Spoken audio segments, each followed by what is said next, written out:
दोस्तों जय हिंद, नमस्कार। दोस्तों आज हम सीखेंगे कि किस तरीके से सिंप्लीफिकेशन के कुछ सवालों को बहुत ही आसान तरीके से किया जा सकता है।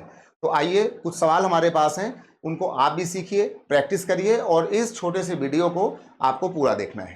चलिए, तो हम लोग करते हैं आज का पहला क्वेश्चन। देखिए, पहले क्वेश्चन में अगर हम बात करते हैं इस सवाल की, और इस सवाल में जैसे मान लीजिए कि कोई आपसे कहता है कि ये लिखा हुआ है अंडर रूट, और अंडर रूट में करने के बाद अगर हम इसकी बात करते हैं और यहाँ कोई आपके सामने लिख देता है, मान लीजिए 6 प्लस यहाँ कोई लिखता है under root 6 plus under root 6, और ये कॉलम जा रहा है आपका अनंत तक। यानी अगर ऐसी कोई सीरीज आज के बाद से कोई सवाल अगर आपको देखने को मिलता है कि जहाँ पर ऐसा कोई नंबर अगर प्लस या माइनस होता हुआ अगर वो अनंत तक जाता है, तो इसका हम पेपर में कैसे करें। इसको पेपर में करने के लिए ये जो नंबर लिखा हुआ है, इस नंबर को हम एक के गैप में तोड़ेंगे। यानी हम इनको इसके गैप में तोड़ेंगे कि जिन दो संख्याओं के बीच का अंतर एक हो। वैसे ये जो 6 होता है वो 6 इंटू 1 भी होता है, पर यहाँ हमारा गैप है 5 का, इसलिए हम इसको नहीं लेंगे। यहाँ पर ये हमारा जो है वो 3 और 1, यहाँ पर हमारा गैप कितना है,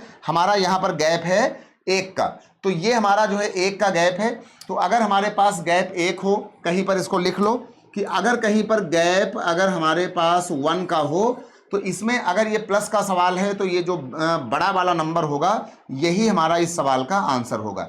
यानी इस सवाल का आंसर हो गया है 3।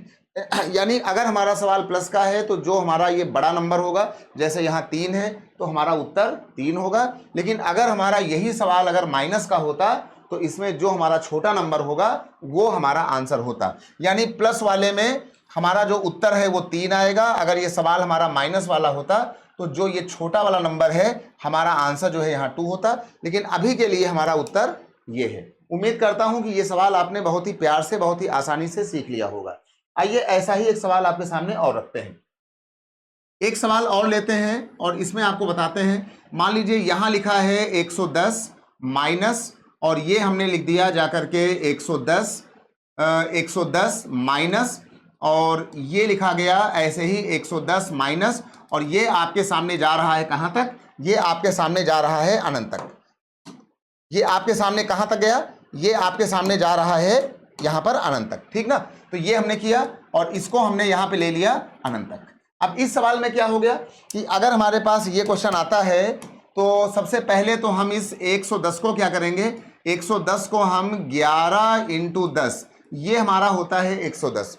हमें पहला काम करना है कि हमें अपने नंबर को ऐसे किसी फॉर्मेट में 1 वाले गैप में तोड़ देना है, और बाद में अगर हमारा सवाल माइनस का है तो ये जो छोटा नंबर होगा 10, यही हमारा आंसर होगा। यानी जो हमारा ये आंसर आया है, हमारा आंसर कितना आएगा, हमारा आंसर हो जाएगा 10, और यही हमारे हो गया इस सवाल का आंसर। यानी ये जो 10 आया हुआ है ये 10 हमारे सवाल का उत्तर होगा। तो उम्मीद करता हूं कि ये 2 सवाल आपने बहुत ही प्यार से सीखे होंगे।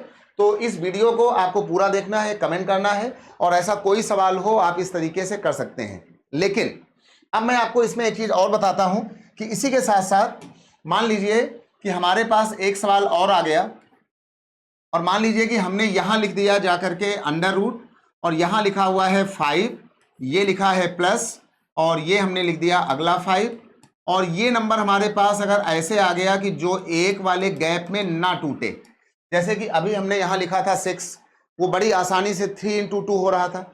फिर हमने आपके सामने लिख दिया 110, वो बड़ी आसानी से 11 इंटू 10 हो गया, वहां पर भी गैप एक आ गया। लेकिन अगर मैं सवाल लिखता हूं 5 का, तो हम चाहे कितना भी कर लें, हम 5 को 1 के गैप में नहीं ला सकते। जैसे ये 5 लिखा है तो 5 को आप बहुत ज़्यादा आप बोल सकते हैं, आप इसको 5 इंटू 1, तो यानी यहाँ तुम्हारा गैप कितना आएगा, यहाँ आपका गैप आ जाएगा 4 का।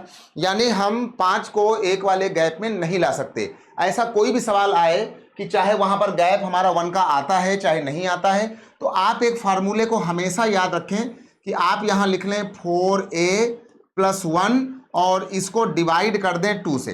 4a + 1 और इसको डिवाइड करना है 2 से। इसके बाद ये जो 5 लिखा है यही हमारा a का मान होगा, यानी ये आ गया 5 इंटू 4, कितना हो गया 5 इंटू 4, तो ये आपका हो गया 20, और 20 और 1 कितना आ गया, ये आपका उत्तर आ गया है 4 इंटू 5। आइए पूरा देख लें, और ये नीचे लिखा हुआ है 2, तो ये कितना आ गया, ये आपका हो गया 20 और 1, यानी ये आ गया है 21, और ये हो गया डिवाइड बाई 2। तो अगर ऐसा कोई सवाल आए, चाहे वो 1 के गैप में हो, चाहे ना हो, चाहे प्राइम नंबर हो, अभाज्य संख्या हो, कैसी भी संख्या हो, चाहे सवाल आपका प्लस का हो चाहे माइनस का हो, आपको हर बार ये 4a + 1/2 लिख देना है। अब अगर सवाल प्लस का है, जैसे ये हमारा सवाल प्लस का है, तो अपना उत्तर लिखने के बाद आप यहां आगे जाकर के +1 लगा देंगे, तो ये आपका हो जाएगा इस सवाल का सही उत्तर। अगर यही सवाल हमारा माइनस का होता तो आप यहां कर देते जाकर के माइनस, यानी बाद में आपको प्लस और -1 देना है। अगर प्लस का सवाल है तो आपको प्लस देना है, अगर माइनस का सवाल है तो आपको लास्ट में यहां माइनस कर देना है। बाकी ये √4a + 1/2 ये सभी सवाल के लिए बिल्कुल कॉमन रहेगा। तो उम्मीद करता हूं अब ये वाला, चाहे यहां 6 हो, चाहे 110 हो, चाहे 5 हो, चाहे 7 हो, आपका ये फार्मूला, ये ट्रिक सभी के लिए है। तो जो बच्चे हमारा एसएससी का, बैंकिंग का, रेलवे का, पुलिस का या कोई भी एग्जाम देते हैं जहां जहां मैथ आती है, तो आप इस ट्रिक को समझें। इससे कम आपका एक सवाल हमेशा के लिए पक्का हो गया। तो कमेंट करके बताइएगा कि ये क्वेश्चन, ये सवाल आपको आए या नहीं आए, और अपनी राय जरूर दीजिएगा। हो सके तो चैनल को सब्सक्राइब कर लीजिएगा, अगर आपका दिल करे। दिल ना करे तो मत कीजिएगा। तो चलता हूं, बाय बाय, दीजिए नीलेश सिंह को इजाजत। फिर होगी मुलाकात किसी शानदार और नए ट्रिक्स वाले वीडियो के साथ। चलता हूं, बाय बाय, शुक्रिया, जय हिंद, बाय बाय, टेक केयर।